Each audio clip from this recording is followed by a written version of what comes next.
All right, it's been about 4.5 hours since I put the ribs in the refrigerator. I've got my Instant Pot set on saute. I do that because I like for the pot to heat up relatively quickly. You're going to need a couple of things. First, I'm going to need some apple cider vinegar and a little bit of water because, as you know, the pressure cooker works on steam to create the pressure. So the first thing I'm going to do is get a 8-ounce cup of water, which this is the cup that comes with your Instant Pot. I'll put that in there, and then I'll take and I'll add my apple cider vinegar, and I use a 50-50 mix of apple cider vinegar and water. And I'm not really sure why they say use the apple cider vinegar, but I think it has something to do with flavoring the meat. So we'll set that aside. Now there's two schools of thought on these ribs. Baby back ribs, spare ribs, those tend to use, they want you to submerge them, and it kind of works like a steaming, boiling type thing. For these country style ribs, I like to take those and set them on the trivet. Now the trivet that came with my Instant Pot is the low one, and that would actually allow the meat to submerge.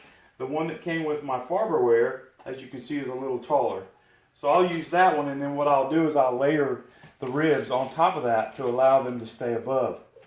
This is the one that I made with the, let me move this out of the way so I don't make a mess. My wife hates it when I do.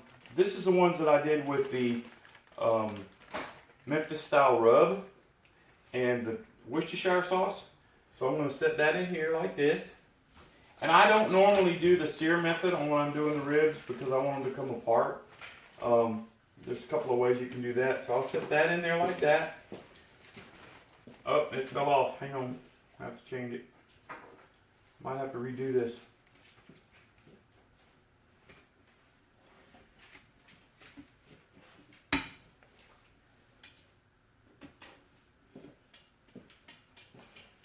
Okay, got that one in there. Then we're going to put this one in there. And I got it sitting over close to the thing, so I'll slide it over a little bit. Alright, so that's the first batch. And then this is the batch that I did with the McCormick's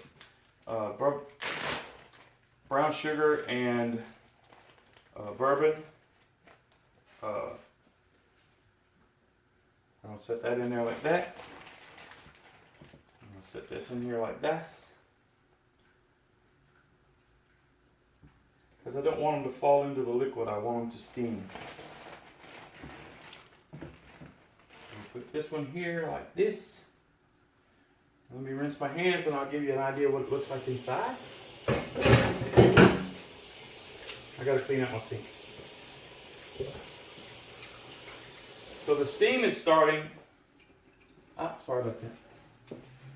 The steam is beginning to get the mixture up, which is what you want because you want to get the heat going as quick as you can.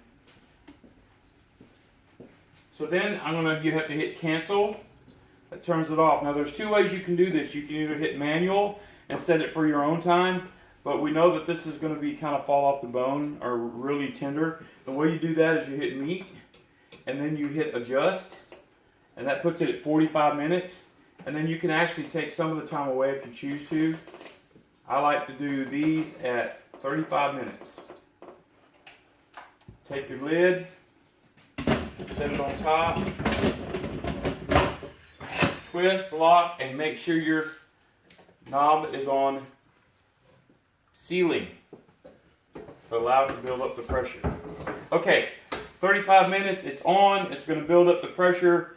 I'll be back as soon as the timer stops, and I'll let you know how we're doing. Oh, I forgot to show you what it looks like.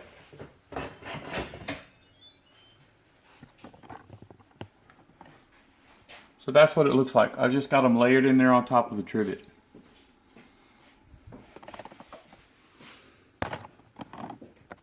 Okay, be back in a little while.